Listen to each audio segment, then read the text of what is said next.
G'day. Today I'd like to run through with you the concept of UBUNTU. The well-known and respected South African theologian Desmond Tutu, formerly an Anglican archbishop, had said, in Africa we have something called UBUNTU in the Nunguni languages, which is difficult to translate in English. It is the essence of being human. It speaks of the fact that my humanity is caught up and is inextricably bound up in yours. I am human because I belong. It speaks about wholeness. It speaks about compassion. A person with UBUNTU is welcoming, hospitable, warm and generous, willing to share.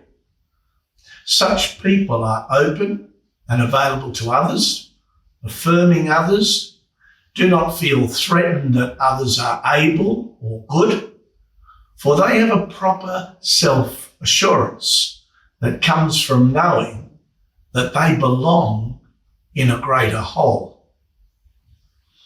Knowing they are diminished when others are humiliated, or diminished when others are tortured or oppressed or treated as if they were less than who they are, it gives people resilience, enabling them to survive and emerge still human despite all efforts to dehumanize them. This speaks to us as a basis for passionless family groups. If we go to Acts 2:42-47, it speaks of the life of the early church. Some important things to know: they devoted themselves to the apostles, teaching and fellowship, to the breaking of bread and prayers. They held everything together in common. They'd sell their possessions and goods and distribute the proceeds to all. Day by day, they spent time in the temple, they broke bread at home and ate their food with glad and generous heart, realizing that God was central in this process. In the early Christians, they were seen by others by this little phrase: see these Christians, see how they love one another, their example. But they say by around 250 AD, Christians in Rome were caring for some 1,500 needy people. There was a long list of groups that were cared for. They supported and buried the poor, supplied the needs of girls and boys destitute of means, cared for the elderly that were confined to the house, provided those who had suffered shipwrecks, and gave to those who'd been banished to islands or mines for their fidelity to Christ's cause. So, reflecting on breaking bread, ask yourself what Jesus meant by this breaking of the bread and sharing in this cup.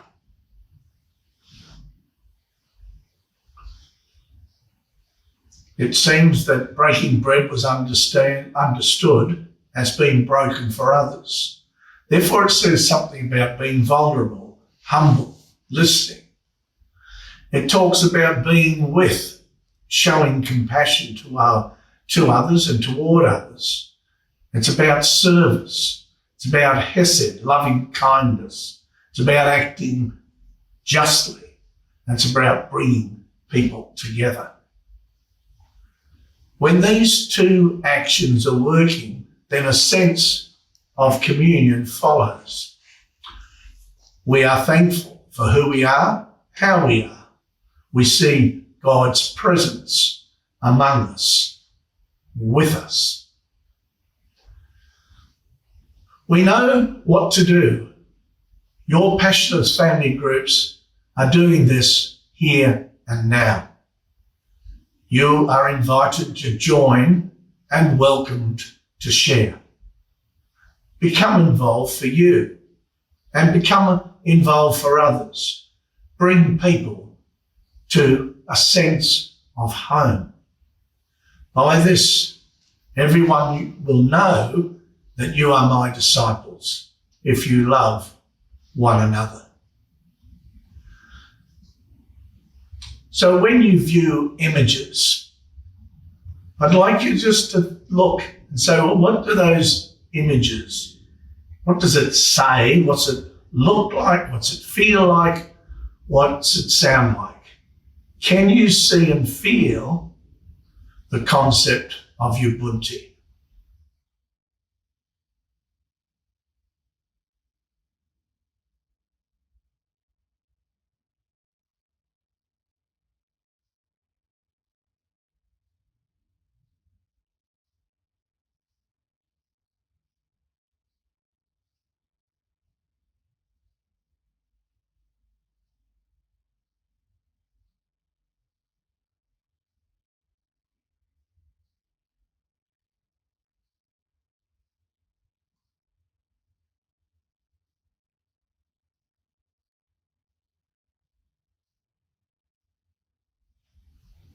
Go and do the same.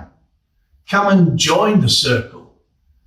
Family groups, as Father Peter McGrath said, who was the founder, family groups do not take away the difficulties of life, but give us the strength and courage to live as followers of Jesus Christ.